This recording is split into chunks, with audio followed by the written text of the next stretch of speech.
متواجدين بهيدا الحدث ريم المسلم مصممة أزياء. مساء الخير. مساء الخير، يا هلا. ريم، خبرينا عن مجالك وبشو متخصصة في تصميم الأزياء؟ أنا أحب الأزياء عموماً ومتخصصة في الدراري.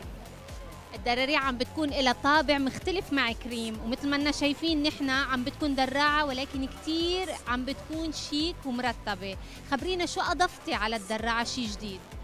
بالنسبة حقي أنا تفكيري بالدراعة أنها تكون شوية مودرن بس من غير ما تفقد طابعها الأصلي.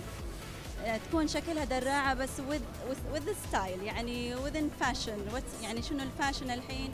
بعدين يعتمد على رمضان، احنا الهاي سيزون عندنا بالدراريع، فالحين حتى الأقمشة أو حتى الألوان اللي قاعد نختارها تكون فواتح، لأن رمضان عندنا الحين حر وصيف، فنحاول يعني نرضي الأذواق. بس أنا هو ذوقي أنا اللي أحطه أكثر شيء. بالنسبة للدراريع في موضة هلأ كمان جديدة عم بتكون؟ إيه، يعني أقدر أقول إن كل سنة في شغلة مختلفة عن السنة اللي قبلها واللي قبلها.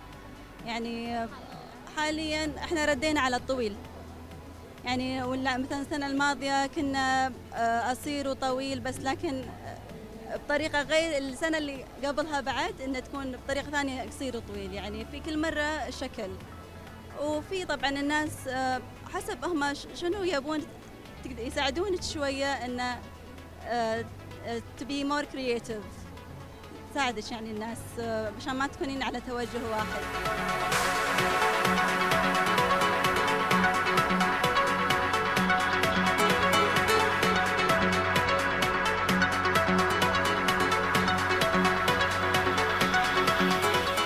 يعني أكيد إلك تعليق وإلك نظرة على هيدا الفاشن كله. خبرينا عن تعليقك بالضبط وشو اللي أضافوه هلأ بهيدا الإيفنت. للحقيقة اليوم الإيفنت اللي أضافه هو حضور سيلبرتيز مثل أميرة الطويل ومثل أحلام، وللحقيقة كان كل شيء جوا، حتى العالم كانوا فاشنبل، عارفين يلبسوا، سو كانوا عارفين على شو جايين. وعن جد هيدا بيحط علامة إنه الكويت عن جد فيها ناس كتير أب تو ديت وفاشنبل.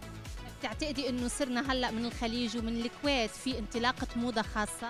طبعا اكيد، واذا بتلاحظي كل البراندز، مع اني انا عندي ماجازين متابعه لهالموضوع، لاحظي انه حتى البراندز العالميين عم يعملوا شيء خاص للخليج، حتى البراندات اللي كثير مهمين واسماء كبيره عم يعملوا شيء خاص برمضان وكفتانز واشياء اورينتال واشياء خاصه بالخليج. رولا، عندك المام كامل بالفاشن وهيدا الشيء اكيد.